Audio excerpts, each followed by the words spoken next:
ومنوا بوصل ولو في المنام، أموت وأحيا على حبكم، وحبي لديكم وعزي بكم، وراحة روحي رجاء قربكم، وعزمي وقصدي إليكم دوام. فلا عشت إن كان قلبي سكا إلى البعد عن أهله والوطن، ومن حبهم في الحشا قد قطن، وخامر مني جميع العظام. عسى الله يشفي غليل الصدود بوصل الحبايب وفك القيود، فربي رحيم كريم ودود يجود. سلام كمسك الختام عليكم حبابنا يا كرام، ومن ذكرهم أنسنا في الظلام، ونور لنا بين هذا الأنام.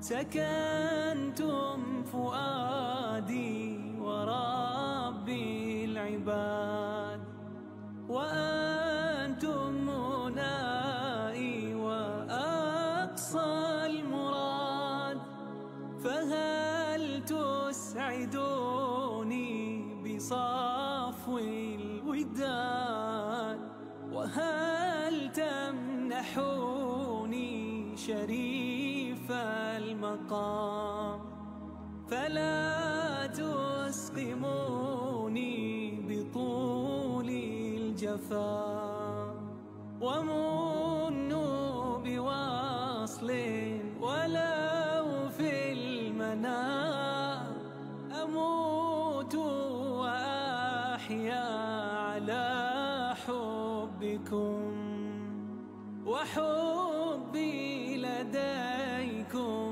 وعزي بكم، وراحة روحي رجاء قربكم، وعزمي وقصدي إليكم دوام.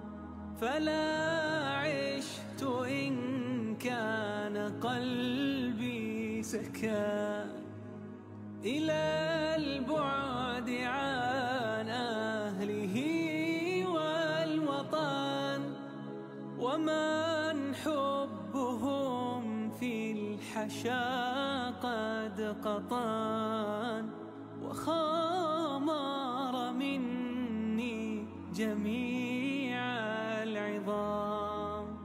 عسى الله يشفي غليل الصدود بوصل الحبايب وفك القيود، فربي رحيم كريم ودود يجود. سلام كمسك الختام عليكم حبابنا يا كرام.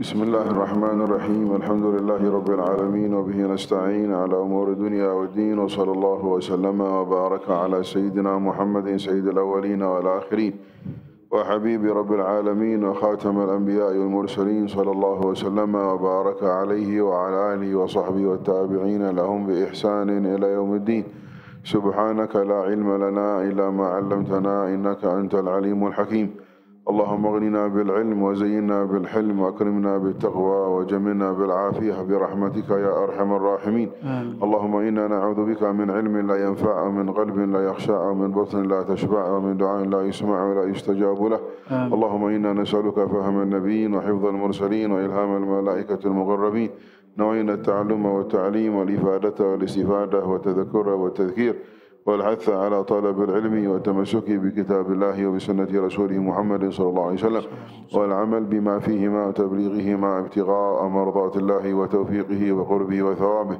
نوينا الدلالة على الهدى والعمل بالخير ثم ما بعد فنواصل إن شاء الله تبارك وتعالى درسنا الشهري في كتاب بداية الهداية لحجة الإسلام الغزالي رحمه الله.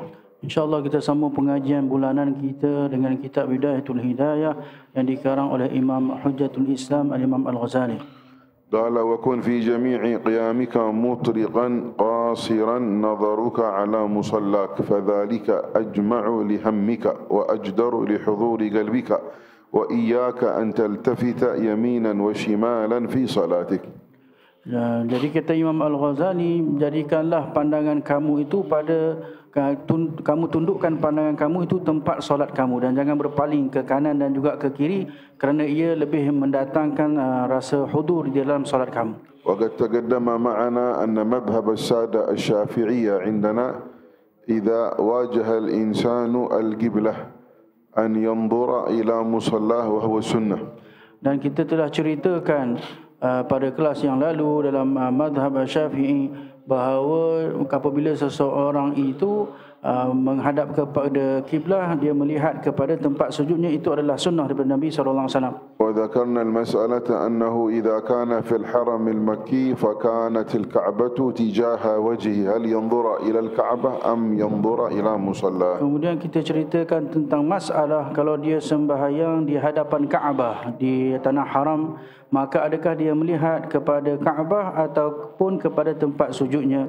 وقلنا أن مذهب الشافعي السنة أن ينظر إلى مصلاه لا إلى الكعبة. Dan kita ceritakan dalam mazhab Syafi'i sunat adalah melihat kepada tempat sujudnya bukan kepada Kaabah. وقالوا حتى لا ينشغل قلبه بالطائفين حول البيت فيقع بصره فيشغله عن الحضور مع الله تبارك وتعالى. Dan ulama mereka berkata kerana ianya supaya tidak menyibukkan pandangan kamu dengan orang yang sedang melakukan tawaf mengelilingi Kaabah. إلا الماوردي من الشافعية الإمام الماوردي وهو كتاب الحاوي الكبير إمام من أئمة الشافعية اختار أن ينظر إلى الكعبة إذا كان من غير أهل مكة. Akan tetapi satu pendapat telah dipilih oleh Al-Imam Al-Marwardi, kalaulah salah seorang ulama Syafi'i dalam kitabnya Al-Hawi Al-Kabir, kalaulah orang itu bukan penduduk Mekah, maka dia boleh melihat kepada Kaabah. قال لأن الخارج عن مكة جاء من مكان بعيد ولا يتسنى له ولا يتأتى له أن يرى الكعبة إلا في مدة وجيزة فينبغي عليه أن يغتنم هذه المدة في النظر إلى بيت الله. Jadi beliau berpendapat kerana orang yang datang daripada luar Mekah itu datang daripada tempat yang jauh dan mereka hanya dapat melihat kepada Kaabah dengan tempoh yang terhad, maka dia perlu merebut peluang untuk melihat kepada Kaabah di saat itu. وهو رواية عند الإمام أحمد بن حنبل في مذهبه أن النظر إلى الكعبة أولى من النظر إلى مصلاه. Itu juga adalah satu riwayat yang dipegang oleh mazhab Imam Ahmad bin Hanbal bahawa melihat kepada Kaabah itu lebih aula daripada melihat kepada tempat sujudnya. نعم وينبغي أن يطرق بمعنى أن يجعل رقبته منحنية إلى جهة السجود. Dan juga dia perlu menjadikan tengkuknya itu tunduk juga menghala kepada tempat sujud. نعم والإطراق بمعنى إرخاء الجفن لا يخليها كذا عالي ولكن يكون في ارتخاء قليل. juga merendahkan pandangannya, kelopak matanya itu yang disebut sebagai jafan.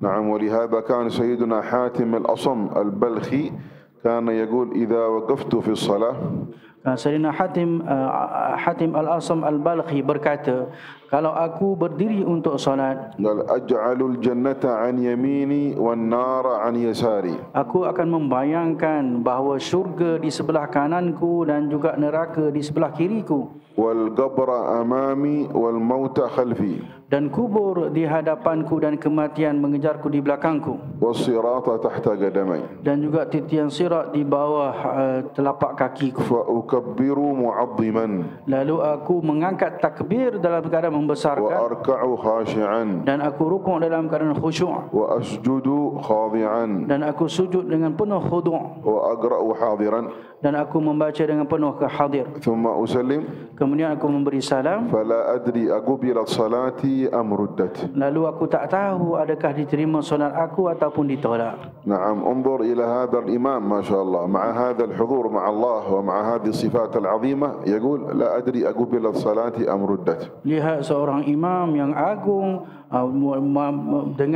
dengan kehadirannya di dalam solat, khusyuk dalam solat, masih lagi beliau berkata, aku tak tahu solat aku diterima ataupun tidak. ونحن حالنا اليوم Dan keadaan kita sekarang, لو صلى أحدنا الصلوات الخمس في جماعة kalau kita dah boleh solat 5 waktu dalam solat berjemaah, وحضر فيها وواظب عليها dan kita hadir padanya dan melaziminya, رأى أنه من الأولياء lalu dia menganggap dirinya di kalangan kekasih Allah, وأنه أقرب المقربين عند الله, dan orang yang dekat dengan Allah Subhanahu wa taala, فيخرج من المسجد محتقرا لعباد الله. lalu dia keluar daripada masjid dalam keadaan merendah-rendahkan hamba-hamba فإذا Allah. نظر إلى عاص من العصاة بحسب زعمه وبأنه عاصي احتقره.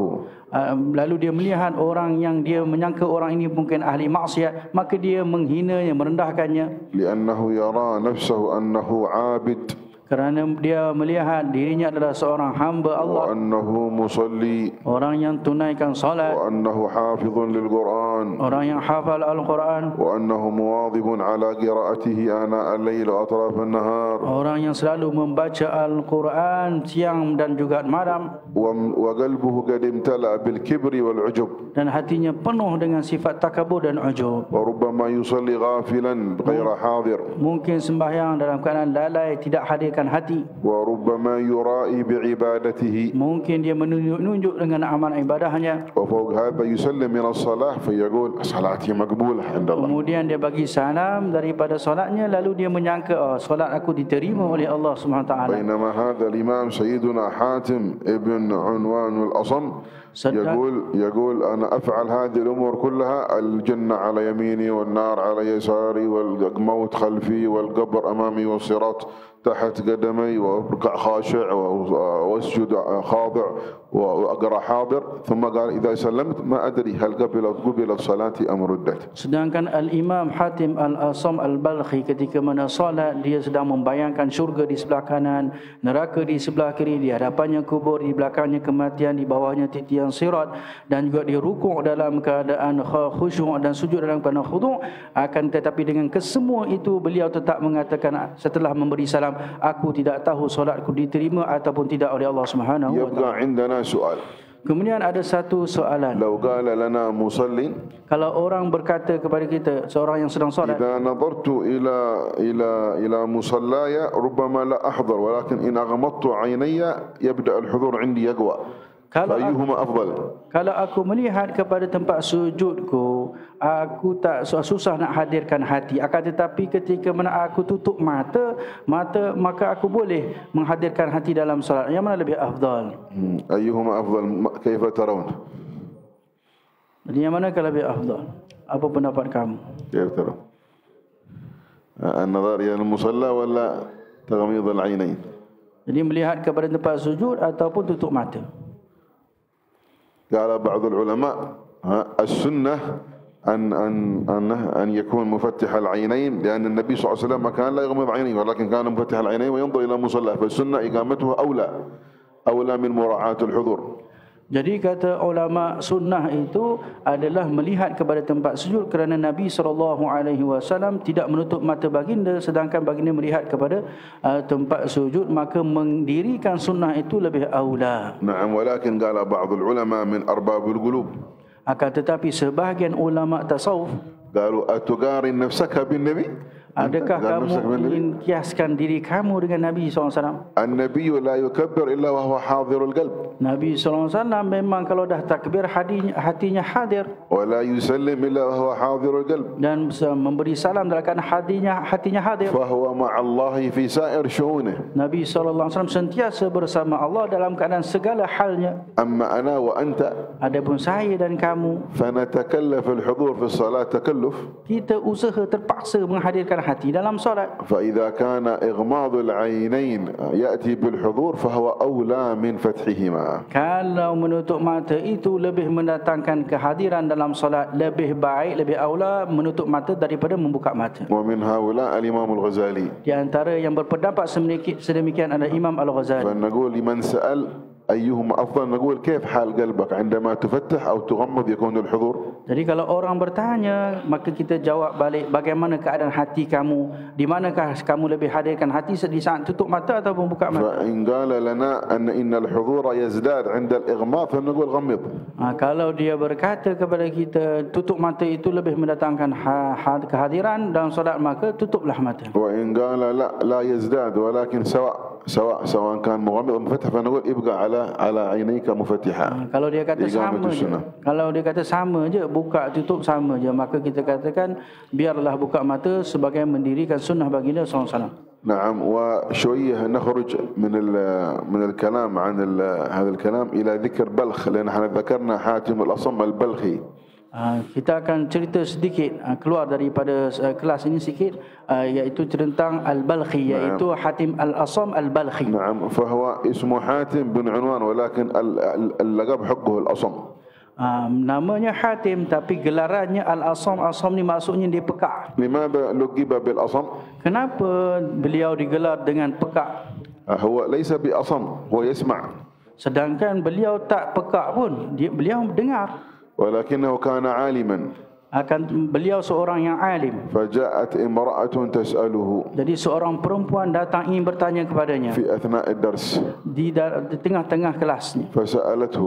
Maka perempuan itu bertanya kepada beliau. فلما سألته خرج منها صوت، خرج منها ضراط. Jadi di saat perempuan itu bertanya, perempuan itu terkeluar angin daripadanya. فاستحات. Jadi perempuan itu berasa sangat malu. فأراد أن لا يحرجها. Jadi Hatim Al-Asam tak mahu memalukan perempuan itu. فقال ما قلتي إنني لا أسمع. Lalu ما قلتي. berkata Hatim, apa yang kau cakap tadi aku tak dengar pun.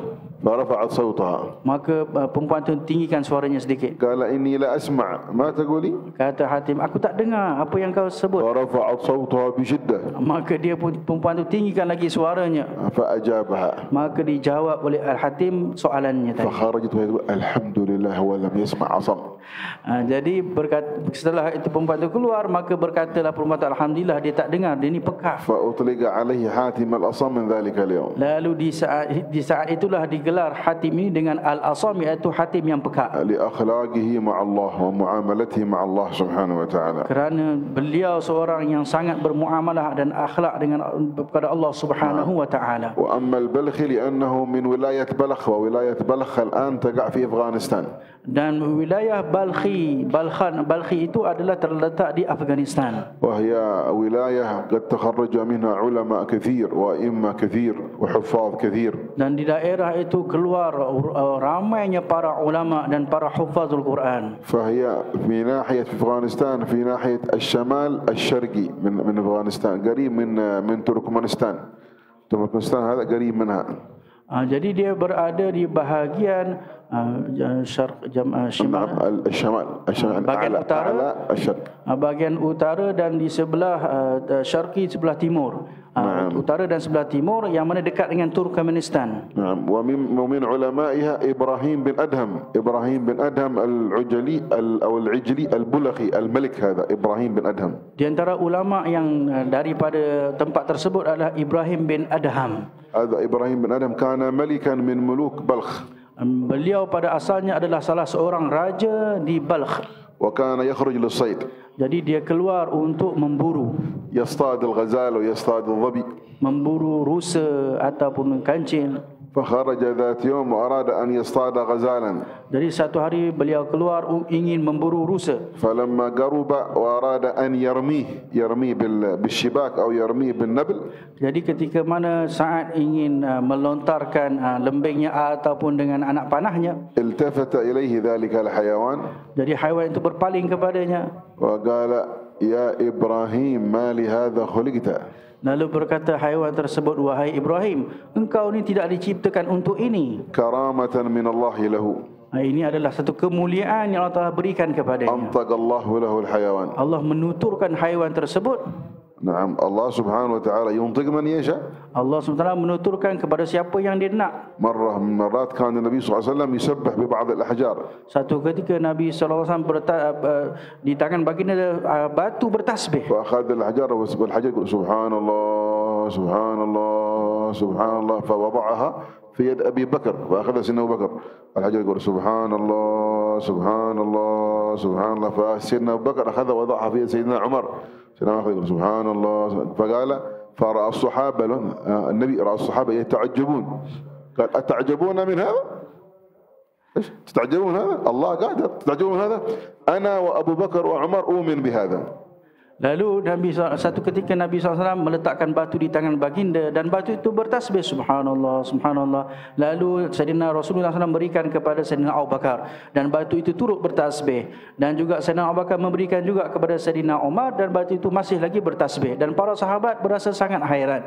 Lalu Nabi SAW bersabda, adakah kamu berasa hairan dengan perkara ini? Allah sangat berkuasa untuk menuturkan sesuatu. Lalu Nabi SAW ada perkara yang lebih ajaib daripada ini. Aku beriman dengan indah Sayyidina Abu Bakar dan juga Umar beriman dengan perkara ini. نعم بل حتى أن السماوات والأرض لها لسان تتكلم إذا أنطقها الله. Bahkan langit dan bumi juga ada lidah yang boleh bertutur apabila Allah Taala izinkan untuk mereka bertutur. نعم وسواهن 7 سماوات وقال لها والأرض ائتيا طوعا أو كرها قالتا أتينا طائعين. السماوات والأرض قالتا أتينا طائعين. Ketika mana Allah menjadikan langit dan bumi dan berfirman kepada mereka untuk datang kepada Allah Subhanahu Wa Taala, sama ada datang dalam keadaan terpaksa ataupun tunduk taat kepada Allah, maka mereka mengatakan kami datang dalam keadaan ta'in, dalam keadaan tunduk dan taat kepadamu. أولا ما هذه آية قرآنية له؟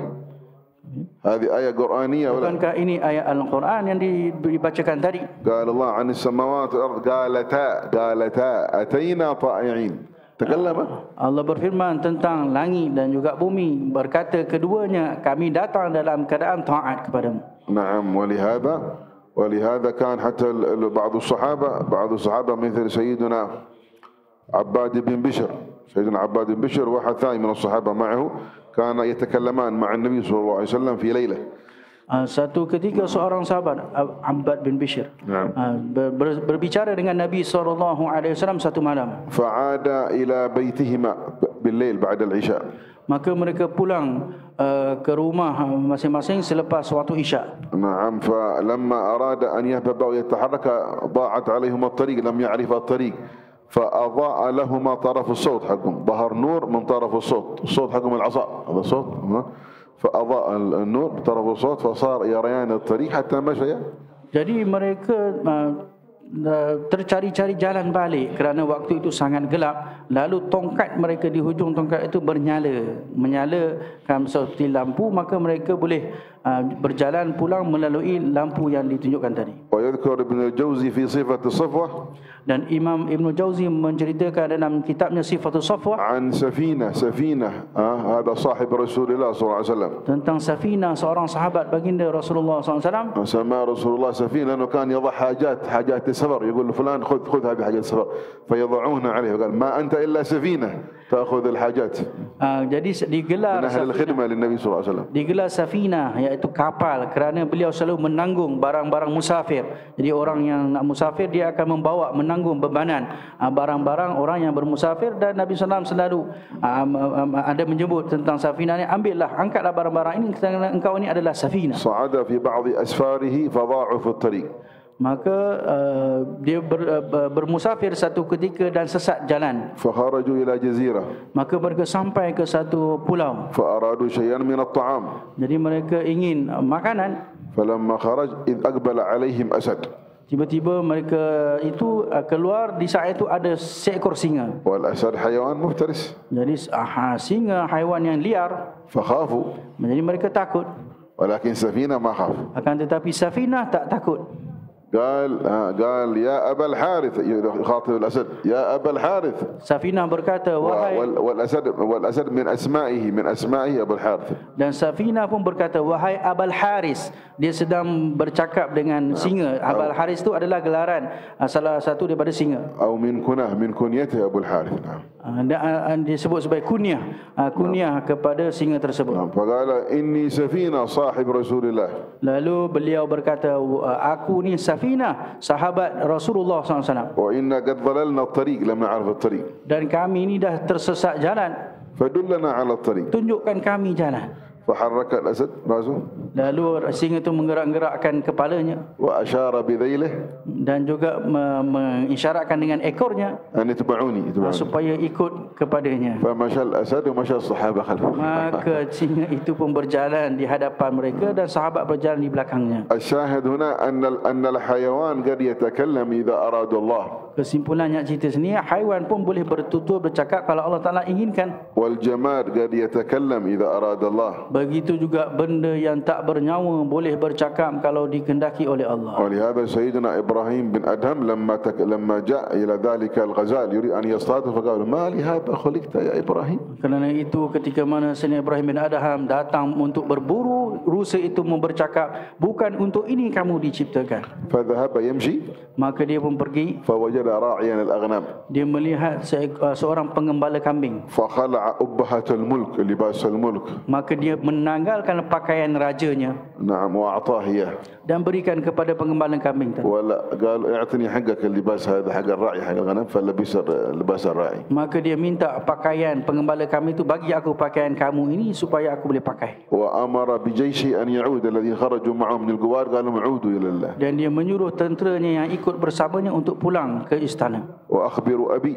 Dan beritahu kepada bapa aku, أن إبراهيم لن يعود خلاص. nah Ibrahim tidak akan pulang lagi. فخرج هائما على وجهه من مسجد إلى مسجد ومن صومعة إلى صومعة حتى التقى بشيخه أبو علي شقيق إبراهيم البلخي. Maka beliau keluarlah bermusafir di antara masjid ke masjid dan di satu tempat ke satu tempat, sehinggalah beliau berjumpa dengan syekhnya Abu Syaqiq Ali Al-Balkhi. Abu Ali Syaqiq bin Ibrahim Al-Balkhi. Abu Ali Syaqiq Al-Balkhi. نعم. وأبو علي هذا كذلك له قصة تشبه قصة إبراهيم تشبه قصة تلميذه. Abu Ali juga mempunyai kisah yang seumpama dengan anak muridnya. كان تاجرا. Beliau seorang peniaga. يتاجر في البيع والشراء. Usahawan, berniaga jual beli. فدخل ذات يوم إلى صومعة. Satu ketika dia masuk ke Sauma'ah, صومعة يعني مكان عبادة. tempat melakukan amal ibadah. فوجد فيها بوذيا. Maka dia melihat di situ ada orang Buddha. لأن بلخ هذه بلخ. Kerana Balkh, daerah tersebut, قبل الإسلام sebelum kedatangan Islam, كانت فيها ديانة الزرادشتية. maka di situ ada agama زرادشت هذه ديانة موجودة إلى الآن عاد بقاياها موجودة. dan dia satu agama yang masih lagi wujud sehingga sekarang. ولهم كتاب كالقرآن اسمه أوستا. Dan mereka ada kitab seperti Al-Quran namanya Ossa. نعم. فزرادشت هذا من مواليد بلخ. Jadi ianya daripada dilahirkan di Balkh. نعم. وادعى بأنه نبي. Dia mengaku dia ni nabi. ثم ادعى بأنه إله. Kemudian dia mengaku pula dia ni Tuhan. وكتب لهم تعاليم. Maka dia pun menulis beberapa pelajaran untuk mereka. فكتبوها هذه التعاليم في 1000 جلد من جلود البقر. في 1000 جلد. جلود البقر هذه جلود ذبحوا 1000 بقرة ودبغوا حق الجلود فكتبوا هذا الأستا في 1000 جلد من جلود البقر. Maka dia telah menulis pengajarannya di dalam 1000 kulit. 1000. الله لما دخل المسلمون وجدوها ما شاء الله 1000 صفحة 1000 جلد. Jadi ketika mana orang-orang Islam masuk, mereka mendapati ada 1000 kulit yang ditulis padanya kitab mereka itu Ustaz tadi. نعم ولم يتبقى منها الآن إلا 300 صفحة. Dan موجودة عدد بقاياها موجودة 300 صفحة. yang tersisa sekarang hanya tinggal 300 sahaja. واضح. فكانت بلخ هذه ما شاء الله بعد الإسلام بلد علم وبلد فضل. Jadi selepas Islam masuk di situ, Balkh ini menjadi satu tempat gudang ilmu. ولم يكرهوا من لم يرد الإسلام على الإسلام ولكن تركوه من أراد الإسلام فليسلم ومن أراد يبقى على الزرادشتية حقه وبعد الزرادشتية جاءت البوذية فتركوهم على حقهم هذا العبادة. Jadi mereka tidak memaksa orang untuk masuk Islam. Siapa yang nak masuk Islam mereka terima, siapa yang tak masuk mereka kekal dengan agama mereka. نعم فدخل هذا سيدنا شقيق بن إبراهيم البلخي إلى صومعة فوجد عابدا يصلي صلاتهم حقهم هذه يتعبد ويقرأ الأستاذ هذا. Maka ketika mana Abu Syaqi Ali Al-Balkhi masuk melihat kepada tempat ibadah mereka yang mereka sedang melakukan amal ibadah dan membaca kitab mereka Ustaz tadi, فقال أتعبد هذا أي زرادشت وكان صنما كان صنم موجود أتعبد هذا وتترك إلهك الذي خلقك ورباك ورزقك. Lalu kata Abu Syaqiq, adakah kamu menyembah ini, yang menunjukkan kepada patung berhala mereka, adakah kamu menyembah ini dan meninggalkan Tuhan kamu yang menciptakan kamu dan memberikan kamu rezeki? فالتفت إليه Maka orang itu berpaling padanya. وكان يعرفه لأنه كان تاجر كان الشخص هذا يعرف شقيق البلخي هذا. Dan orang ini tahu bahawa Abu Syaqi ini adalah seorang peniaga, dia kenal. فقال إن كنت مؤمنا بإلهك هذا الذي تقول الذي تريد أن تدعوني إليه إن كنت مؤمنا بإلهك هذا فلماذا تذهب وتتجر لما لا تجلس في بيتك فيأتيك رزقك. Maka dia pun berkata, kalau engkau ni beriman dengan Tuhan yang kamu mendakwa kamu beriman dan suruh aku ni untuk beriman dengannya, kenapa engkau tak tinggalkan perniagaan kamu dan kamu hanya tunggu rezeki datang daripadanya? Subhanallah. فكان كلامه هذا مثل التنبيه له. Jadi kata-kata orang kafir ini sebagai seolah-olah memberi peringatan juga kepadanya. فذهب ووزع أمواله. Maka beliau pun pulang pergi dan membagi-bagikan hartanya. وأبقى له شيئا يقتات به. Hanya dia meninggalkan sedikit untuk dia menggunakan untuk makan. وترك التجارة. Dan tinggalkan perniagaannya. إلا ما يقتات به.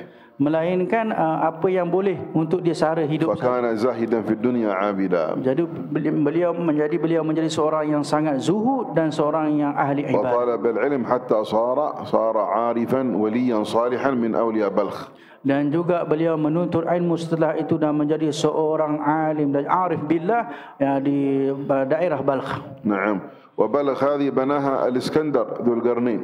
ذو القرنين لما دخل إلى هناك بناها أول من بناها الإسكندر ذو القرنين. Dan daerah ini yang dibina dan diasaskan oleh Iskandar Al-Dzulqarnain ketika mana masuk ke kawasan tersebut. وهي قريبة من بلاد ترمذ الذي منها الإمام الترمذي. Dan dekat dengan negeri Tirmizi, tempat kelahiran Al-Imam At-Tirmizi. ما شاء الله. شوف هذه السيرة كلها جايبة لنا سيدنا حاتم من الأصم البلخي. Jadi sirah ini datang masya-Allah bila kita ceritakan tentang Hatim Al-Asam Al-Balkhi.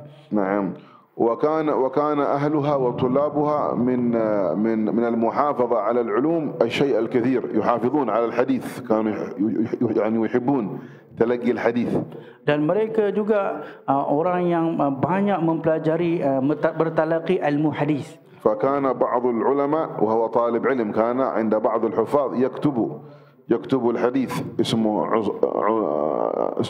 عصام بن يسر البلخي. عصام بن يسر البلخي كان يكتب الحديث فانكسر قلمه لأنه كان إلا من العود هكذا الكاغد هكذا عود هكذا عنده كاغد فيكتب فانكسر فلما انكسر والمحدث يلقي الحديث فصاح هذا عصام وقال قلم ب20 دينار ما هو بدينار واحد ب20 دينار فلما سمع الموجودين ذلك كلهم كل واحد رمى بالقلم حقه خذ 20 دينار Jadi ada salah seorang ulama yang sedang menulis hadis, sedang menerima bertalaqi hadis di saat itu ismuhu mana?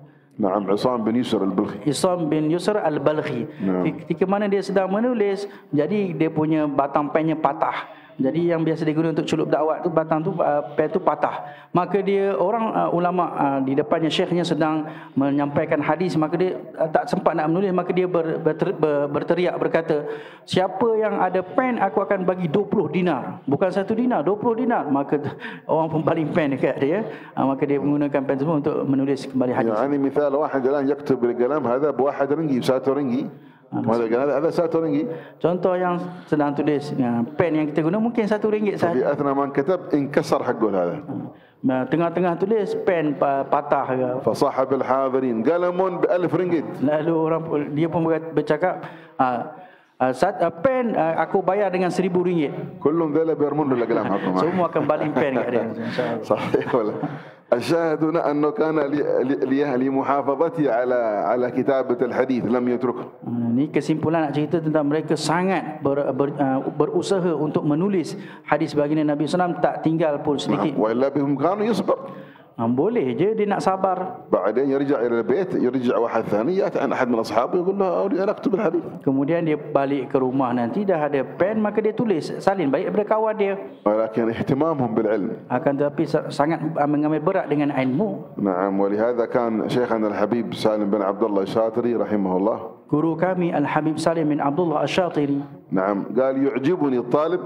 Beliau berkata, aku berasa hairan dengan pelajar عندما يحضر الدرس. Ketika datang ke kelas, قال وسلاحه معه. Dan senjatanya bersamanya. ما السلاح؟ Apakah senjatanya? القلم. Iaitu pen. قال أول ما نبدأ بالدرس حقه السلاح معه بسرعة. Bila nak mula pelajaran, senjatanya dah ada bersamanya. أول ما يتكلم يكتب.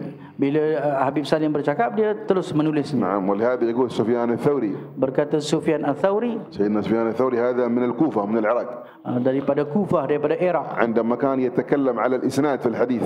Ketika mana bercerita tentang sanad di dalam hadis. الإسناد سلاح المؤمن. Sanad itu adalah senjata orang mukmin. فإن لم يكن معه سلاح فبأي شيء يقاتل. يعني إذا أراد أن يحدث الحديث وما عنده إسناد فبأي شيء يحدث. Kalau dia tidak mempunyai senjata, macam mana dia nak berperang? Dia nak guna apa? Contohnya orang yang nak bercerita tentang hadis tapi dia tidak ada sanad di dalam hadisnya. نعم ثم قال فإذا وقفت على هذه الهيئة قال فكبر للركوع. بعد ما تقرأ وأنت قال تكبر للركوع الله أكبر. Jadi setelah kamu berada dalam keadaan khusyuk tadi, maka angkat takbir untuk rukuk. وارفع يديك الله أكبر. ارفع يديك سنة. Angkatlah kedua tangan kamu, ianya adalah sunnah. فرفع اليدين يسن في 4 مواضع. Jadi disunatkan angkat tangan pada 4 tempat di dalam salat. سنة ترفع يديك. Jadi sunat angkat tangan. الأول عند تكبيرة الإحرام. Yang pertama ketika takbiratul ihram. تصلي فرض صلاة العشاء 4 ركعات لله تعالى الله أكبر. هذه سنة. Nah, sunnah ketika takbiratul ihram yang pertama tadi. الرفع الثاني عند الركوع الله أكبر عند الركوع سبحان ربي العظيم وبحمده. Ketika mana rukuk kita baca subhana rabbil. الثالث عند الاعتدال سمع الله لمن حمده. Yang ketiga ketika i'tidal sami Allahu liman hamidah. الرابع عند القيام من التشهد الأول. إذا بتقوم التشهد الأول إذا ركعة الثالثة تقول الله أكبر بسم الله الرحمن الرحيم. Yang keempat adalah bangun daripada tahiyat awal nak masuk rakaat yang ketiga, sunnah.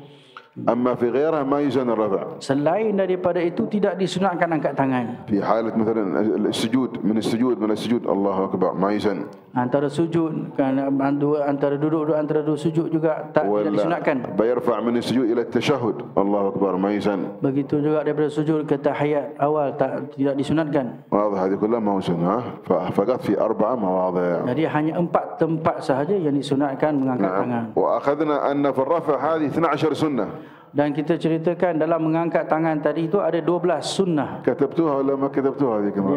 احنا عندكم ذكرناها بالدرس هذا. Jadi ada yang tulis ataupun tidak.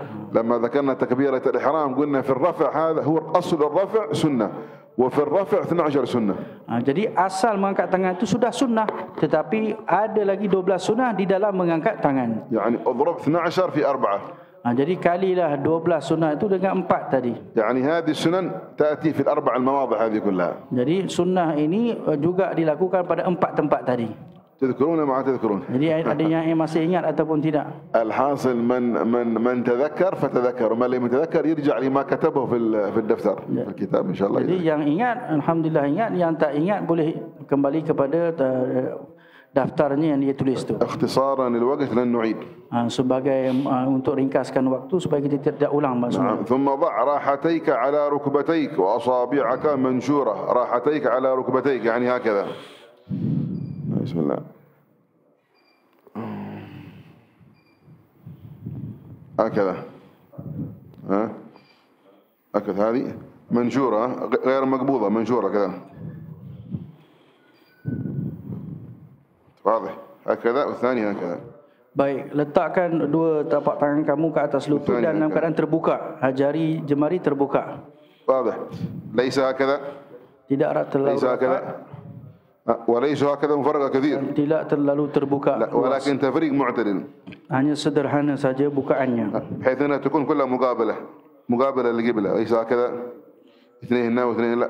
تكون كل هذه مقابلة. Dan semuanya menghala menuju kepada kiblat. واضح. ويكون حقك الظهر هذا مثل الصفيحة. ليس هكذا. بعض الناس لما يركع هكذا لا. وليس هكذا انخناس لا. ولكن اجعلك الصفيحة. Jadi belakang kamu itu tegak atau straight saja, tidak terlalu turun. الرأس مع الخلف يستوي. Jadi belakang kepala dengan tulang belakang itu sama, itulah yang ini sunnah. الآن بتصلي العشاء حاول تطبق هذا. Jadi kamu akan sembahyang Isyak nanti cuba praktikkan حتى لا تنسى إن شاء الله. supaya kamu tidak lupakannya. نعم. صلاة نقول أذان العشاء ولا وقت أذان الآن؟ خلاص. وقت أذان أو أذان ولا؟ نعم.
لا حول ولا قوة إلا بالله. لا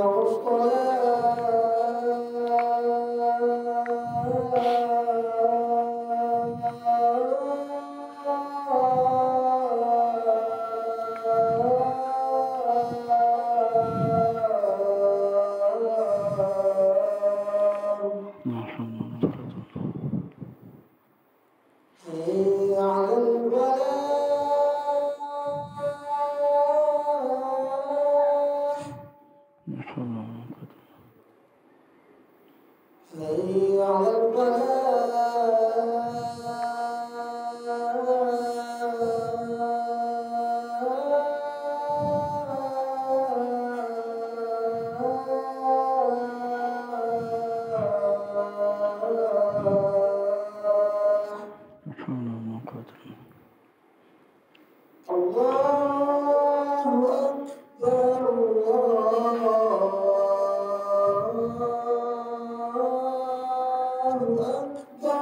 الله أكبر.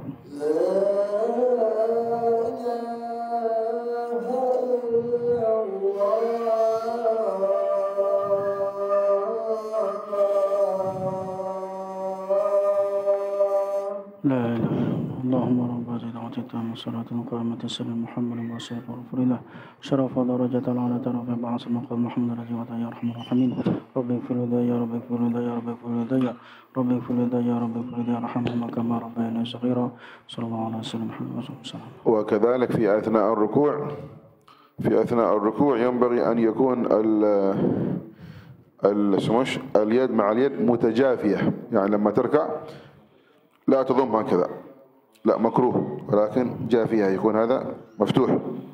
Dan di saat rukuk menjarakkan lengan, jangan biarkan rapat kerana hukumnya adalah makruh. بخلاف المرأة تضم Berlainan dengan orang perempuan, maka orang perempuan dia rapatkan kerana ia menutup lebih menutup aurat.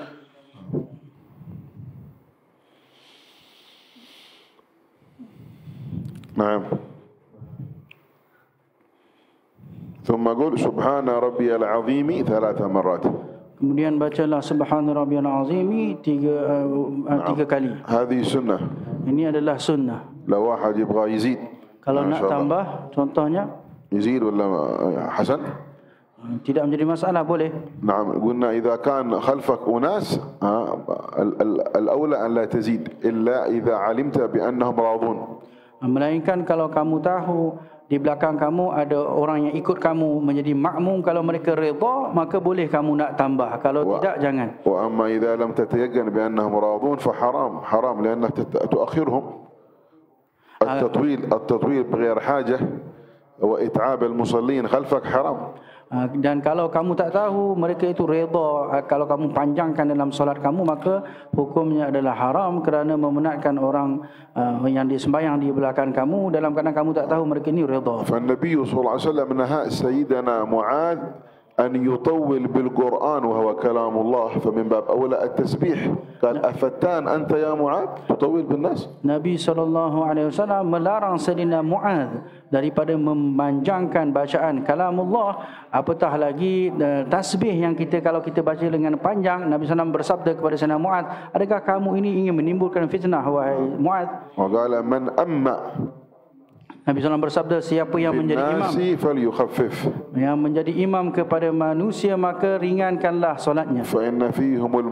Kerana di kalangan mereka ada orang sakit, ada orang yang lemah, ada orang yang ada keperluan. وكان صلى الله عليه وسلم قد يريد أن يطول بالناس فيسمع بكاء الصبي كما جاء في الشمال فيخفف الصلاة. Satu ketika Nabi SAW ingin memanjangkan solat baginda, lalu terdengar tangisan bayi, lalu Nabi SAW meringankan solatnya. فكان يقول أردت أن أطول بكم ولكن سمعت بكاء الصبي فخشيت قلب أمه عليه، يعني انشغال القلب حق أمه عليه. Nabi SAW bersabda, aku ingin memanjangkan solatku, takkan tapi aku terdengar tangisan bayi dan aku takut hati ibunya nanti akan sibuk kepada bayi tersebut. الحين إذا حد حفظ القرآن، jadi sekarang kalau orang hafal Quran, يدخل بالناس يصلي بهم ما شاء الله بالسور المطولة هذه، يريد أن يتفنن حتى يسمعون صوته بالقرآن.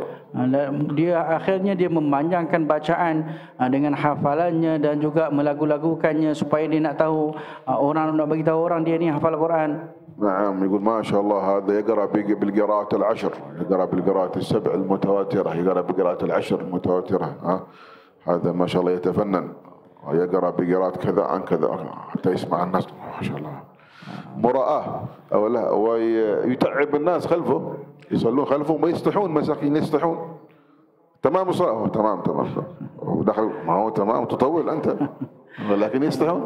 Jadi dia nak orang anggap dia pandai, dia mahir dalam bidang qiraat. Kejap dia baca qiraat begini, kejap baca qiraat begini, dan orang makmumnya itu malu untuk menegurnya. Dia orang tanya macam mana sembahyang, okey sedap. Dia pun sedaplah, tapi dalam hatinya engkau ni baca panjang sangat. نعم. وكان من سننه صلى الله عليه وسلم Dan di antara sunnah baginda Nabi SAW, إذا دخل في الفروض kalau masuk solat fardu, يقرأ لهم بقصار المفصل في الصلوات الجهرية، بقصار المفصل يعني من الضحى إلى الناس. Nabi SAW membaca surah yang disebut sebagai Qisar Mufassal, surah yang pendek, iaitu daripada surah Ad-Duha sehingga surah An-Nas. لم يطول بسور المطولة إلا قليل. Nabi SAW membaca dengan surah yang panjang dalam keadaan jarang-jarang sekali. نعم. فصلى بأواسط المفصل مرة بالمرسلات في صلاة المغرب. Dan juga Nabi SAW membaca solat yang بالمرسلات عرفا. نعم. Awsatil Mufassal. نعم أواسط المفصل. Di solat maghrib. نعم. Nabi SAW membaca surah yang pertengahan panjangnya pada solat maghrib. لأن هناك عندهم ما شاء الله طوال المفصل وأواسط المفصل وقصار المفصل. Di dalam Al-Quran ini ada 3 bahagian surahnya. Yang pertama disebut Tiwal Mufassal, surah yang panjang, dan ada yang pertengahan dan ada yang pendek. فطوال المفصل مثل من سورة الحجرات، من سورة الحجرات قالوا إلى من سورة الحجرات إلى سورة عمّة. هذا طوال المفصل. Jadi Tiwal Mufassal daripada surah Hujurat sehinggalah surah Amma Yatasaalun. نعم. ومن سورة عمّة إلى الضحى أواسط المفصل. Amma Yatasaalun hingga surah Ad-Duha disebut sebagai Awasatul Mufassal yang pertengahan. ومن والضحى إلى الناس قصار المفصل. Ad-Duha sehingga An-Nas Qisar Mufassal yang surah yang pendek. نعم. فالمرسلات ما شاء الله قرأ النبي صلى الله عليه وسلم في صلاة المغرب، والرواية عند الإمام الترمذي في جامع الإمام الترمذي بسند حسن. Dan Nabi SAW baca Al-Mursalat dalam solat maghrib, yang riwayat ini disebut oleh Imam Tirmizi dengan sanad yang hasan. نعم. فنادر ما كان يقرأ مرة بصلاة الكسوف. نعم قرأ بالبقرة، وقرأ بآل عمران، وقرأ بالمائدة وهكذا، لكن هذا على وجه النذور، وعلى وجه التشريع.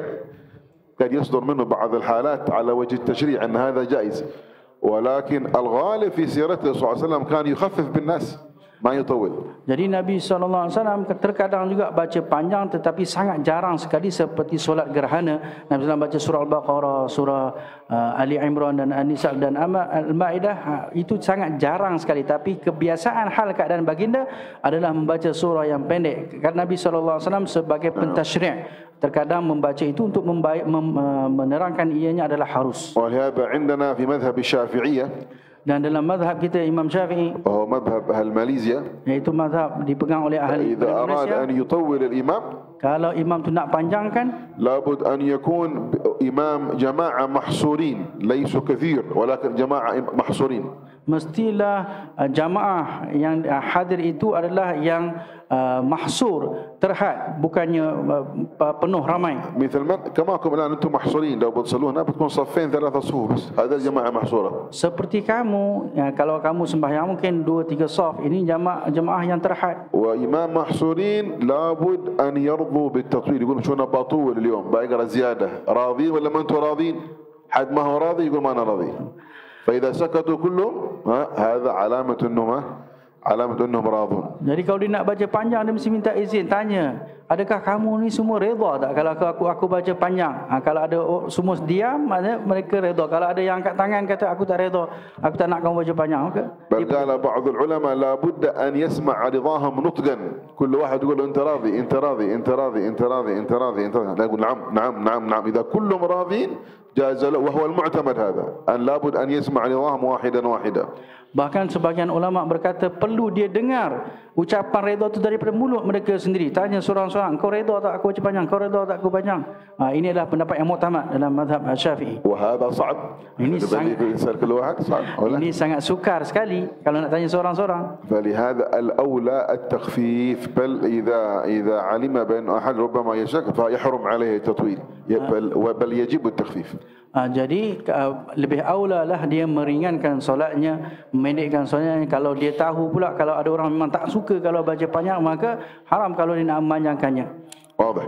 فإذا سبحان ربي العظيم 3 مرات هذه واردة عن النبي صلى الله عليه وسلم، وورد كذلك مرة سبحان ربي العظيم وبحمده سمع الله لمن حمده مرة جاءت عن النبي صلى الله عليه وسلم في رواية. Jadi ada riwayat datang daripada Nabi SAW, Subhana rabbiyal azim wa bihamdihi dibaca 3 kali, dan ada juga riwayat yang dibaca dengan 1 kali Subhana rabbiyal azim wa bihamdihi lalu disebut sami Allahu liman. ولكنها فعلها صلى الله عليه وسلم للتشريع. Akan tetapi dilakukan oleh baginda Rasulullah untuk mensyariatkan. فهي بالنسبة له لأنه مشرع واجب عليه البلاغ، لابد أن يصلي ولو مرة حتى نعرف أن هذا جائز. Jadi nisbah dengan baginda Rasulullah SAW, Nabi SAW wajib menyampaikannya untuk memberitahu kepada ianya adalah harus. لأنه مشرع صلى الله عليه وسلم. Kerana Nabi SAW adalah pentashri'. نعم. وأما بالنسبة لنا فهي مكروهة. واحد قال أنا بجيب بس مرة سبحان ربي العظيم وبحمده سبحان ربي الأعلى مرة مكروه. Adapun disebabkan kepada kita, kalau kita nak baca sekali sahaja Subhana rabbiyal azim wa bihamdi, hukumnya adalah makruh. أما لو قلت لوحدك Atau kalau kamu seorang diri في قيام آخر الليل ولا غيره ولا في صلاة الضحى ولا الوتر pada qiyamul lail atau solat duha atau solat witir, قال ابغى بآتي سبحان ربي العظيم وبحمده 27 مرة يجوز. بس حسن. kalau nak baca 27 kali pun boleh, tidak menjadi masalah. ولهذا قال الإمام الغزالي قال وإن كنت منفردا فالزيادة إلى 27 حسن. Kerana itu Imam Al-Ghazali berkata, kalau kamu sembahyang seorang diri nak tambah sehingga 27 kali itu adalah bagus. ثم ارفع راسك حتى تعتدل قائما اعتدال تستوي يعني يستوي الراس مع الظهر. Kemudian angkatlah kepala kamu dan dalam keadaan kamu hinggalah kamu berdiri tegak. نعم قائلا سمع الله لمن حمده. Dalam keadaan mengucapkan sami Allahu liman hamidah. نعم فإذا استويت قائما فأرسل يديك. أرسل. Bila kamu sudah berdiri tegak, luruskan kedua tangan kamu. نعم بعضهم يقول لك لا أرجع إلى هنا. Sebagai awal dia kembali kepada qiyam. نعم فهذا الإرجاع هذا لم يرد في حديث عن النبي أبدا. Jadi yang meletakkan tangan mereka kembali itu tidak ada riwayat yang datang daripada baginda Nabi SAW. فإرجاع اليدين في الاعتدال إلى هنا هذه بدعة. Jadi meletakkan kedua tangan selepas melakukan i'tidal itu adalah satu bid'ah. فالسنة عند الشافعية والمالكية والحنابلة كلها الإرسال.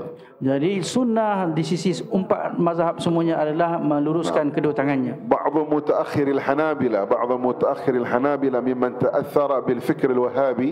Hanya mereka yang mutaakhir di kalangan ulama Hambali yang mana terkesan dengan fahaman Wahabi, مثل الشيخ عبد العزيز بن باز والشيخ ابن عثيمين وغيرهم. seperti Syekh Abdul Aziz bin Baz, Ibn Utsaimin dan yang lainnya. يقول تضم يديك سمع الله لمن حمده ربنا ولك الحمد حمدا تضم يديك.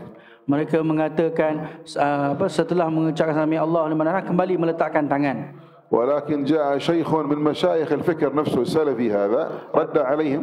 Akan tetapi syekh mereka sendiri pun ada yang menolak pendapat ini, وهو الشيخ الألباني ناصر الدين الألباني. yaitu Syekh Nasruddin Albani. فقال أي دليل معكم هذه بدعة ما في حديث ولا أثر ما في شيء أبدا. Maka beliau berkata, dalil apa yang ada pada kamu? Tidak ada datang pun daripada riwayat baginda Nabi SAW dan juga athar. فكيف أنتم تنهون عن البدع هنا ثم تأمرون بها هنا؟ كيف هذا؟ Bagaimana kamu menyuruh orang melakukan satu perkara bid'ah sedangkan kamu melarang mereka melakukan bid'ah? ونبه على هذا في كتابه صفة صحيح صلاة النبي. له كتاب صفة صحيح صلاة النبي عند الكلام على الاعتدال ذكر هذا في التعليق. Jadi beliau mengingatkannya di dalam solatnya sifatus sahih, sifat sahih solatun Nabi SAW. Di bahagian ta'liq komen tu ada beliau menyebut tentangnya. هذا عند متأخر الحنابلة من المعاصرين. أما متقدمي محقق الحنابلة من الأئمة العلماء الفقهاء حقيقة فلم يقولوا إلا بما قال به الجمهور. أما بعد ما يعتدل يرسل يديه. Ini hanyalah pendapat ulama mutaakhir di kalangan ulama Hambali. Adapun sebelum mereka, ulama-ulama yang agung yang hebat, mereka ini berpendapat seperti ulama mazhab yang lain. نعم. أما في القيام عند الفاتحة الله أكبر بسم الله الرحمن الرحيم هل يضم أم يرسل؟ Adapun masalah ketika mana berdiri membaca surah Al-Fatihah, di saat itu adakah melepaskan kedua tangannya ataupun meletakkan tangannya? هنا اختلفت الروايات عن النبي صلى الله عليه Di وسلم. sinilah terdapat perbezaan riwayat daripada baginda Rasulullah SAW. نعم فالشافعية والأحناف والحنابلة قالوا ماذا يضم. Jadi Imam Syafi'i, Hanabilah dan juga Malikiyah, Hanafiyah wa Hanbali mengatakan meletakkan kedua tangan. والمالكية عندهم روايتان. Dan di sisi ulama Maliki ada dua riwayat. فروى الإمام مالك الضم وروى الإرسال وهو إمام حافظ محدث فقيه. Dan Imam Malik meriwayatkan kedua-duanya, iaitu meletakkan kedua tangan dan melepaskan kedua tangan. Beliau adalah seorang yang hafiz dalam bidang hadis dan juga seorang yang faqih. والذي مال إليه متأخر أصحابه أنه يرسل. Dan juga mutaakhir di kalangan ulama-ulama Maliki mengatakan melepaskan kedua tangan. فلهذا قد تحضر في بعض الصلوات تحصل مثلا بعض العلماء عالم الله أكبر بسم الله الرحمن الرحيم الحمد لله. إيش هذا؟ ماذا يقول كذا؟ بسم الله الرحمن الرحيم الحمد لله. هذا مالكي. Jadi kamu boleh, هذا مذهب مالكي لا تنكر عليه. terkadang mendapati seorang ulama, orang alim, kadang-kadang dia mengangkat takbir, setelah itu dia melepaskan kedua tangannya dalam keadaan baca Al-Fatihah. Jangan kamu mengingkarinya. Beliau adalah mazhab Maliki. واضح. Jelas insyaallah. إن لم يكن مالكي لأن يعني هناك مذهبان المالكية والزيدية من الشيعة. الزيدية عندنا في اليمن هناك كذلك يرسلون ما يضمون لأنه في رواية عن سيدنا زيد بن علي زيد بن الحسين زيد بن علي زين العابدين ابن الحسين ابن علي بن ابي طالب له مذهب وله كتاب المجموع مجموع زيد هذا يروي فيها ان النبي صلى الله عليه وسلم كان يرسل يديه عند القيام لقراءة الفاتحة. Baik, kalau dia tidak mazhab Maliki, mungkin dia adalah mazhab Syiah Zaidiyah, yang mana ada riwayat daripada Imam Zaid bin Ali bin Husain. Ada riwayat daripada mereka bahawa Nabi SAW melepaskan kedua tangan baginda di saat qiyam. نعم الحاصل أنك إذا رأيت عالما Kesimpulannya, kalau kamu melihat orang alim فوجدته يخالف ما عندك kemudian kamu dapati bersalahan dengan apa yang dilakukan oleh لا kamu, تتعجل بالإنكار عليه لا تنكر عليه بسرعة jangan segera nak mengingkari mereka, لأنك أنت عرفت شيء kerana engkau hanya mungkin tahu satu perkara والعالم عرف أشياء dan orang alim tahu banyak perkara. أنت عرفت حديث Engkau tahu satu hadis, والعالم عرف أحاديث orang alim tahu banyak hadis. أنت عرفت قول Engkau tahu satu pendapat, والعالم عرف أقوال بحر orang alim tahu banyak pendapat-pendapat. فلا تنكر عليه تقول إيش هذا عالم كذا هذا جاهل ما يعرف هذا نحن أحسن منه نعرف لا تنكر عليه. Jadi jangan cepat untuk mengingkari orang alim. Bagaimana orang alim buat begini, aku tak buat macam tu pun. واضح. Jelas insyaAllah. أو حتى في بعض ما تسمعه من بعض القراءات أو لا تنكر يقول هذا ما يعرف يقرأ القرآن هذا يخطئ في القراءة هذا عالم يخطئ في القراءة ربما على وجه أنت ما تعرفه على قراءة أنت ما تعرفها. Begitu juga kalau orang alim membaca Al-Quran mengikut riwayat qiraat yang lain, mungkin jangan kamu kata, oh apa ni orang alim tak reti baca Al-Quran ke? Mungkin dia baca dengan riwayat yang kamu tak pernah dengar, tak tahu. والله سبحانه وتعالى أعلم. Allah Subhanahu wa ta'ala. الآن حد عنده سؤال فليتفضل. Ada nak tanya soalan, silakan.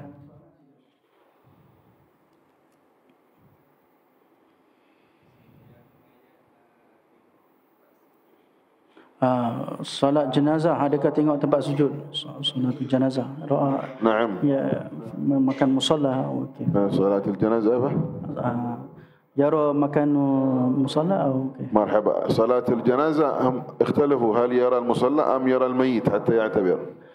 Solat jenazah adakah sunat melihat kepada tempat sujudnya ataupun melihat kepada mayit sebagai mengambil peringatan? Ada khilaf. منهم من قال يرى موضع سجودك الصلاة فصلاة الجنازة عن الصلاة الأخرى ما يختلف. Jadi ada yang mengatakan melihat kepada tempat sujud sama seperti solat-solat yang lain, tidak ada bezanya. ومنهم من قال من يرى الميت حتى يعتبر يتعب اليوم فلان أنا بكرة بعد سأكون مثل فلان يصلون عليه.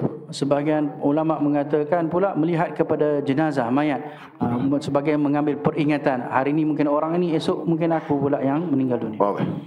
وإن أردت هذا وأردت هذا كله صحيح. Boleh kalau nak pegang ini dan pegang itu. نعم. بسم الله. Ada soal? Ada lagi soalan, silakan.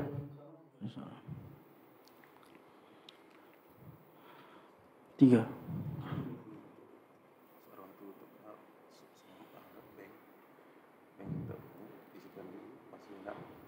di bank itu zakat itu telah dikeluarkan tanpa seberangkat apa. Okey. Baik, soalan pertama, di manakah sekarang terletaknya negara Al-Kibr? Al-Balkh.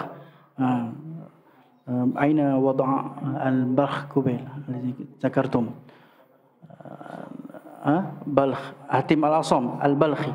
حاتم الأصم. أيوة. مكان أين وضع الآن؟ أين وجد في أفغانستان. Afghanistan. في أفغانستان. نعم. Soalan yang kedua, kedudukan rida syal ketika solat. Adakah di bahu atau di tempat sujud? Hadza rida في أثناء الصلاة، هل في كتف أو في موضع السجود؟ نعم، هو السنة أن يكون فوق الكتف. Sunnah letak dekat bahu. هذه سنة، ولكن قال العلماء إذا انشغل أحيانا يسقط، أحيانا هكذا يكون مسائل يسقط يرجعه.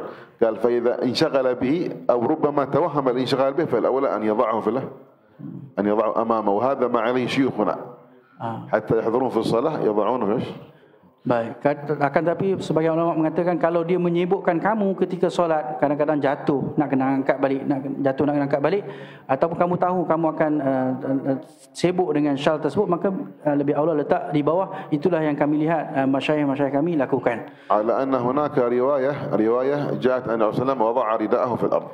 Dan ada juga riwayat yang Nabi SAW letakkan ridaknya di atas bumi. Illa anna riwayat al-haml asah.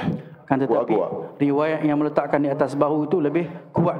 نعم، ولكن شيوخنا اختاروا الوضع في الأسفل حتى لا يشغلهم عن الحضور في الصلاة، يسقط ثم يضعون.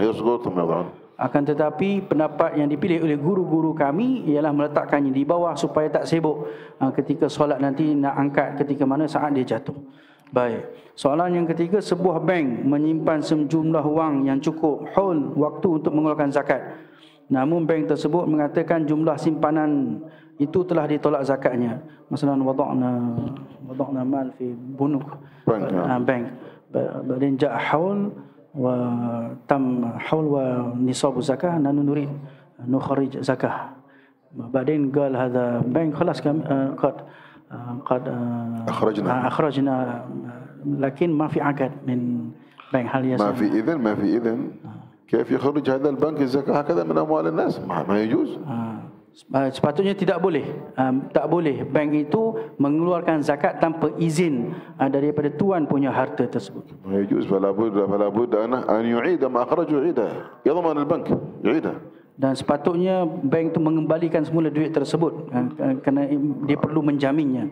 فإذا لم يعيدها, kalau dia tak pulangkan, ولم يستطع هذا المالك على مطالبة البنك بالإعادة, dan juga orang tuan punya harta tak boleh nak minta pula duit daripada bank tersebut, يجب عليه أن يخرج الزكاة مرة أخرى من مال. wajib dia mengeluarkan zakat kali yang kedua. طيب هل يخرجها الآن بعد أن نقص من مال الزكاة أو يخرجها كأن ذلك الأول المال الذي خرجه البنك موجود؟ عندما أخذ البنك شيء الآن نقص المال صح؟ فهل الآن يقوم هذا الباقي أو يقوم مع وجود المخرج؟ لا، يقوم مع وجود المخرج، لأن هذا كالدين باقي في ذمة البنك، لابد أن يرجعه. Baik, adakah dikira peratusan zakat itu melalui jumlah yang pertama ataupun jumlah yang kedua selepas bank tadi dah kurangkan, tadi dia dah keluarkan zakat jadi dah kurang? Adakah kita nak kira peratusan zakat ini dikeluarkan dengan jumlah yang kedua atau jumlah yang pertama? Wajib keluarkan peratusan zakat dengan jumlah yang pertama, bukan dengan yang kedua. Kerana yang kedua itu sudah kurang, dikira sebagai hutang yang perlu dibayar oleh bank. نعم. وتنبهوا لمسألة. Kemudian berhati-hati dengan satu masalah. أحيانا قد يكون الرصيد في البنك أقل من النصاب. Terkadang duit yang ada dalam akaun bank itu kurang daripada nisab. لكن في بعض الأموال خارج البنك، مثلا هذا عنده دين أنا أعطيته مثلا 10,000 رنجي، وهذا أخذ مني 15,000 رنجي، وهذا أخذ 20,000 رنجي، ولا لو جمعنا هذا الدين كله مع الموجود في البنك هذا سيكون نصاب وأعلى، فهذا كله محسوب من داخل ماذا؟ من داخل مال الزكاة، احسبه كله هذا. Akan tetapi ada duit yang di luar. Contohnya dia ada bagi hutang kat orang ni RM15,000, hutang orang RM20,000. Jadi dia perlu kira aset-aset yang ada di luarnya, semuanya hartanya itu untuk campur dengan duit yang ada dalam bank tadi untuk dia keluarkan zakat. بعض الناس يقول لك لا ما علي زكاة. Ada orang kata aku tak kena zakat pun. لأن المال في البنك هذا أقل قليل، Kerana duit yang ada dalam bank sikit je. وهذا اللي عنده 10 هذا قليل، Dan juga yang hutang aku kepada orang ni sikit je. وهذا عنده 2000 ولا 5 قليل. Dan orang yang aku hutang ada hutang dengan 2000 lebih tu sikit je. لو نقول له لو جمعت هذا كله بيكون نصاب؟ Akan tetapi tanya dia, kalau kamu kumpulkan semua sampai nisab tak? قال نعم. Dia kata ya. قلنا خلاص هذا كله نصاب وجب عليك الزكاة فيه. Wajib kau keluarkan zakat di saat itu. واضح. Jelas insya-Allah. نعم. وتنبهوا لأمر كذلك. Juga satu perkara yang lain, إذا كانت مؤسسة معينة kalau ada satu yayasan لها حساب بنكي، dia ada akaun bank, لا ينبغي أن يكون الحساب مع شخص واحد، لا ينبغي. jadi tak sepatutnya dia akaun tu hanya pada individu seorang sahaja. لابد أن يشرف على هذا الحساب على الأقل 3 Jadi perlu ada 3 orang yang turut serta bersama, حتى يعرف ماذا يدخل في المال وماذا يخرج وأين صرف وإلى أين استخدم، supaya dia tahu harta itu dibelanjakan untuk apa, dikeluarkan untuk apa, di mana digunakan duit tu. لأن الإنسان حتى لو كان ثقة، Kerana orang walaupun dia siqah, نعم، يخاف عليه من الشيطان. ditakuti akannya syaitan. هاتان حاجتان لا تأمنهما، حاجتان انتبه نفسك منهما، Jadi 2 perkara yang mana kamu perlu sangat berhati-hati padanya, المال harta والنساء. dan juga perempuan. يقول أنا بأخلو بامرأة ما حد عندنا، أنا قلبي طاهر وهي قلبها طاهر ما في شيء. Contohnya aku akan duduk dengan seorang perempuan, tak ada siapa pun, hati aku ni suci murni, tak ada masalah insya-Allah. أو لا أنا وياها في مكان حق العمل حقي، مكان عمل، مكتب حق العمل، Aku duduk di tempat pejabat, tempat kerja aku. هذا شاب وهذه شابة. Ini pemuda dan ini pemudi. أحيانا حتى ما نريد أحد يدخل عندنا في انشغال العمل قد نغلق الباب. Terkadang kami tak mahu orang sibuk mengacau kami ketika kerja, kami mungkin kunci pintu. هذه خلوة محرمة ما يجوز. Ini sudah dikira khalwah yang diharamkan. Tak لابد boleh. تترك الباب مفتوح. Perlu dibiarkan pintu itu terbuka. وإن لم يكن مفتوح على الأقل يكون من جاء بإمكانه أن يدخل بكل أريحية. Paling kurang pun kalau tak terbuka, pintu tak buka, orang boleh masuk, pintu itu tidak terkunci. أما لو قفلت بالمفتاح هذا حرام ما يجوز. Kalau kunci, hukumnya adalah haram. واضح. Tak boleh. هذا يقول أنا قلبي طاهر، هي قلبها طاهر ما شاء الله صالحة هذه، وأنا قلبي طاهر صالح، ما يجوز. Mungkin dia kata hati dia suci, bersih, tak ada masalah. Tak boleh, hukumnya adalah haram. كذلك مسألة المال. Begitu juga yang berkaitan dengan harta. هذا فلان ثقة. Orang ini siqah, لا يمكن يخون في المال. mungkin dia tak akan khianat dengan harta ni. نقول صحيح ولكن الشيطان شاطر. الشيطان شاطر. Kita kata sahih, tapi syaitan ini sangat berusaha. مثل الرجل عندما يدخل المرأة يقول له انظر إليها شوف كيف. Seperti perempuan ketika mana berhadapan dengan orang lelaki yang berhadapan dengan orang perempuan, maka syaitan akan bisik padanya. إذا ما نظر. Kalau dia tak tengok, البارفور مش بالعطر جنة. cuba cium bau wangi dia. Cuba cium bau wangi dia. شوف شوي خطوة سكي. Jadi dia akan menyuruh sedikit demi sedikit. كذلك في المال. Begitu juga harta. الآن المال قليل. Mungkin harta sikit sekarang. بعدين المال كثر. Bila harta dah jadi banyak, ثم كثر. jadi banyak lagi. يقول لك يا شيطان الآن المال كثير ما حد بيدرابك لو شليت شوي. Syaitan mungkin akan bisik. Ni harta dah jadi banyak, kalau kamu ambil sikit pun tak pasal perasan. أو تسوي حيلة. Atau buat helah. مثلا هذه المؤسسة. Contoh yayasan ini, مثلا مؤسسة المسجد ولا شيء. contohnya masjid atau lainnya. يريدون مثلا كتاب ولا يريدون ميز ولا يريدون فرش. Contoh nak beli kitab ataupun meja ataupun kapet. يذهب إلى عن صاحب الفرش. Pergi ke orang jual kapet. بكم هذا الفرش؟ Berapa kapet ni? يقول هذا الفرش مثلا ب30,000 رنجت ولا 20,000 رنجت. Contohnya kapet ni RM30,000 atau RM20,000. قل شوف بعطيك إياه ب32,000. Dia kata aku akan bagi kau RM22,000. لكن في الفاتورة اكتب 50. Akan tetapi dekat resit tulis RM50,000. ولا هو يسلم الآن 32. Jadi ini dia bagi RM32,000 contohnya. في الفاتورة كم؟ Dalam resit berapa? 50. 50. كم بيسحب من مال المسجد؟ Berapa dia akan ambil daripada duit masjid? 50. 50,000. يعني بعد 32 هذه كلها فين بتروح؟ Jadi selepas 30,000 ditolak nanti, di mana akan selebihnya akan pergi? هنا يكون بعدين يأتي بالفاتورة، شوف هذا الفرش ب50، شوف أنا ما أخذت شيء، هذه فاتورة 50. Kemudian kalau orang tanya, dia tunjukkan resiknya, dia tak ambil apa-apa pun, dia kata من أين جاء؟ daripada mana datang? لأنه ما عليه رقيب آخر، ما عليه رقيب آخر. لو في 2 3 رقيب كل واحد يخاف، ما حد يأخذ شيء. لكن لو قلت لوحده يأخذ هذا ويشيل هذا، قدم هذا يأخذ هذا، أو لا يأتي اللعب، يأتي الشيطان.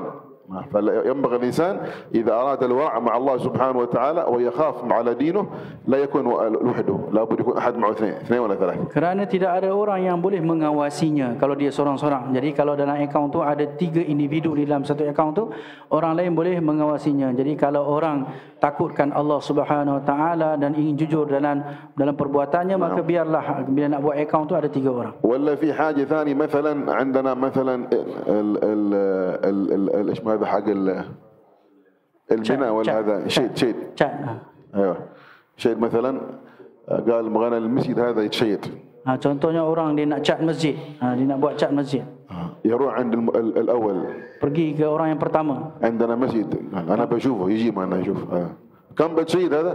كان بتشيد هذا إن شاء الله ب10,000 ringgit. 10,000. Contoh dia kata dia pergi tanya orang tu datang, dia tengok masjid, dia kata lebih kurang 10,000 kalau nak cat masjid ni. يروح عند ثاني.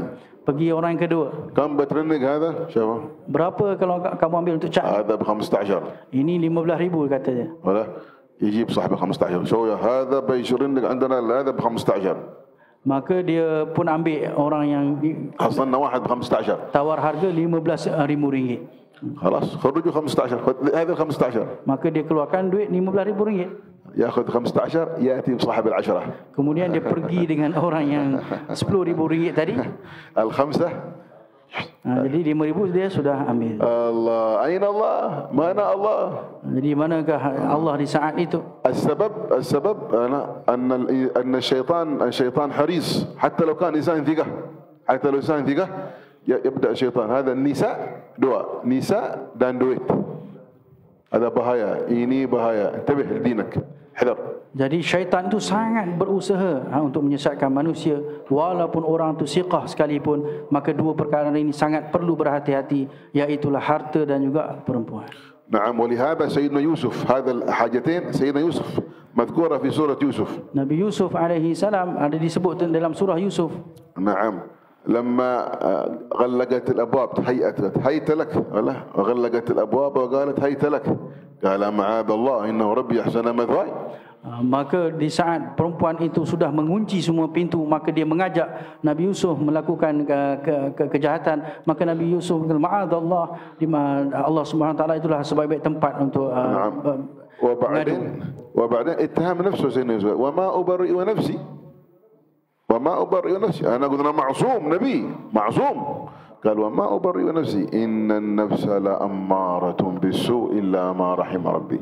النفس أمارة بالسوء، تأمرك بالسوء. Walaupun Nabi Yusuf AS seorang yang maksum, kerana seorang Nabi maksum, tapi tetap menyatakan bahawa aku ni tak tahu diri aku, jiwa aku ni macam mana, kerana nafsu ammarah itu akan mengajak kepada kejahatan, melainkan orang yang mendapat rahmat daripada Allah Subhanahu Wa Taala. Naam, falamma najah fi fitnat an-nisa, ketika mana baginda berjaya daripada fitnah orang perempuan, wa hiya ashad min fitnat al-mal, yang mana ianya lebih dahsyat daripada fitnah harta, wa araf min nafsu annahu عنده القوة, dan baginda tahu baginda ada kekuatan dalam jiwanya. قال لعزيز مصر, baginda berkata kepada raja Mesir, اجعلني على خزائن الأرض, jadikan aku, إني حفيظ عليم, بحفظ لك عليم, أعلم كيف أدبر المال, وعندي أمانة.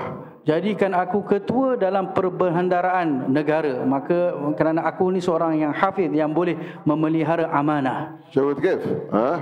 ومع هذا ما ترك نفسه عند المال وحده، ولكن جعل له مجلس شورى يوسف من أتباعه، عندنا هكذا ماذا نفعل الآن، نريد كذا نريد كذا، يتشاورون فيما بينهم فلا يخرج مال إلا والكل يعلم. Akan tetapi Nabi Yusuf tetap tidak mengeluarkan harta, membelanjakannya dengan pendapat daripada beliau baginda seorang. Bahkan ada majlis syura, ketika mana ingin mengeluarkan perbelanjaan, ada orang-orang yang bersama dengan baginda. وكذلك مسألة البنوك هذه يعني يتحذر منها الإنسان. Begitu juga tentang bank tadi, jadi orang perlu berhati-hati. حياكم الله. خير خلاص. عاد عنده سؤال؟ Ada lagi soalan? عاد سؤال أخير هذا خلاص نختم. Soalan yang terakhir.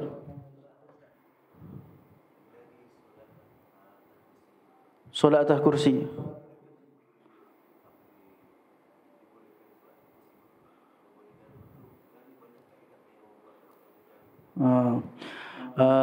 solat atas kursi. الآن نسمح أن نصلي في كرسي، لكن كثير ناس يعني يختلف يعني طريقة لما يجلس في كرسي كيف يعني على نعم. الأصابع. هذه تحتاج لها إلى تفصيل كثير. الآن ضاق الوقت. إذا بتحضر إن شاء الله الشهر القادم إذا أطال الله في عمرنا وعمركم إن شاء الله نفصل لكم هذا التفصيل. Jadi ia memerlukan penjelasan yang agak panjang. Kalau Allah Taala panjang umur saya dan umur kamu, insya Allah hadir ke kelasnya. لأن فيها تفصيل كثير. Karena banyak penjelasan yang akan terperinci. ولكن أعطيك تنبيه واحد هذا من الآن خذه معك. Akan tapi ada satu peringatan yang boleh kita ambil pada malam. نعم. بعض الناس عنده الاستطاعة إذا أراد أن يحرم أن يكون قائم، ما في مشكلة عند الإحرام أن يكون قائم. Sebagian orang dia hanya mampu untuk mengangkat takbiratul ihram dalam keadaan berdiri. ولكن الذي يصعب عليه هو الركوع أو السجود. Kemudian yang susah adalah untuk rukuk dan sujud. أما القيام فسهل عليه. Jadi kalau nak berdiri tak ada menjadi masalah. فنقول واجب عليك أن لا تحرم بالصلاة ولا تقرأ الفاتحة إلا من قيام. لابد واجب. Kita katakan kepadanya, wajib kepadanya dia mengangkat takbiratul ihram dan membaca surah Al-Fatihah dalam keadaan dia berdiri. فلا مثلا عندك مع حق العصا تتكي عليها كذا لما أنت تقوم. وصلي فرض صلاة العشاء 4 ركعات الله أكبر بسم الله الرحمن الرحيم الحمد لله رب العالمين ولا الضالين لم يلد ولم يولد الله أكبر. عند الركوع الآن تجلس الله أكبر سبحان الله سمع الله لمن حمده الله أكبر الله أكبر. السجود يكون أخفض من الركوع. الله أكبر. kalau ركوع sini الله أكبر الله أكبر رب اغفر لي وارحمني وجبرني الله أكبر سبحان ربي الآن ركعة ثانية 2 واجب قيام الله أكبر بسم الله الرحمن الرحيم الحمد لله. هذا إذا أنت تستطيع. إذا ما تستطيع القيام مرة أخرى خلاص يكفيك فقط الرفع من هنا إلى هنا. Baik. Jadi seperti yang ditunjukkan Al-Habib tadi, perlu dia berdiri. Walaupun dia boleh berdiri menggunakan tongkat, perlu dia menggunakan tongkat. Kemudian di saat dia rukuk, dia duduk. Kemudian sujudnya, akhirnya dia rukuk setakat mana yang dia boleh. Dan sujud itu lebih rendah lagi daripada rukuknya. Kemudian kalau dia mampu untuk berdiri, rakaat yang kedua wajib dia berdiri. Kalau dia tidak mampu, dia hanya teruskan duduknya saja. إن شاء الله الدرس القادم نفصل فيه التفصيل كامل إن شاء الله. إن شاء الله kelas yang akan datang kita akan سواء كان حق الكرسي ولا حق السرير في المستشفى هوسبيتال أو مثلا مرض حق الاضطجاع هكذا هذا كله إن شاء الله تفصيل الدرس القادم. Sama ada duduk di atas kursi ataupun duduk di atas katil di hospital ataupun dalam keadaan perbangian di sebelah kanan, kita akan ceritakan nanti lebih terperinci insyaallah. نعم سر أسرار الفاتحة. أعوذ بالله من الشيطان الرجيم بسم الله الرحمن الرحيم الرحمن الرحيم مالك يوم الدين ولا الضالين آمين. ربنا انفعنا بما علمتنا ربي علمنا الذي ينفعنا ربي فقهنا وفقه لنا وقربت لنا في ديننا مع الكتب الأنثى والذكر ربي وفقنا وفقهم لما ترتضي قولا وفعلا كرما وارزق كل حلالا دائما واخلنا أتقياء علماء نحفظ بالخير ونكفى كل شر ربنا واصلح لنا كل شؤون واغفر رضا العيون نقضي عنا ربنا كل الديون قبل أن تأتينا رسل المنون واغفر استر أنت أكرم من ستار وصلاة الله تغشى المصطفى من إلى الحق دعانا والوفاء بكتاب في الناس شفاء وعلى الآل الكرام شرفاء وعلى صحب المصابيح الغرار اللهم اهدنا في هداك واجعلنا ممن يسارع في رضاك ولا تولنا وليا سواك ولا تجعلنا ممن خالف أمرك وعصاك وحسبنا الله ونعم الوكيل ولا حول ولا قوة إلا بالله العلي العظيم. يا ربنا اعترفنا بأننا اقترفنا وأننا أسرفنا على لظى أشرفنا فتب علينا توبة تغسل لكل حوبة واستر لنا العورات وآمن الروعات واغفر لوالدينا ربي ومولودينا والآل والإخوان وسائر الخلان وكل ذي محبة أو جيرة أو صحبة والمسلمين أجمعين آمين يا ربي اسمع فضلا وجودا منانا باكتساب منا بالمصطفى رسول أحظى بكل سول بالمصطفى رسول أحظى بكل سول بالمصطفى رسول أحظى بكل سول صلى وسلم ربي عليه عد الحب وآله وصحبه عدادة الصحب والحمد لله بالبدء والتناهي تقبل الله منكم منا ومنكم تقبل يا سلام كمسك الختام عليكم حبابنا يا كرام ومن ذكرهم أنسنا في الظلام ونور لنا بين هذا الأنام سكنتم فؤادي وربي العباد وأنتم منائي وأقصى المراد فهل تسعدوني بصفو الوداد وهل تمنحوني شريف المقام فلا تسقموني بطول الجفا ومنوا بوصل ولو في المنام أموت وأحيا على حبكم وحب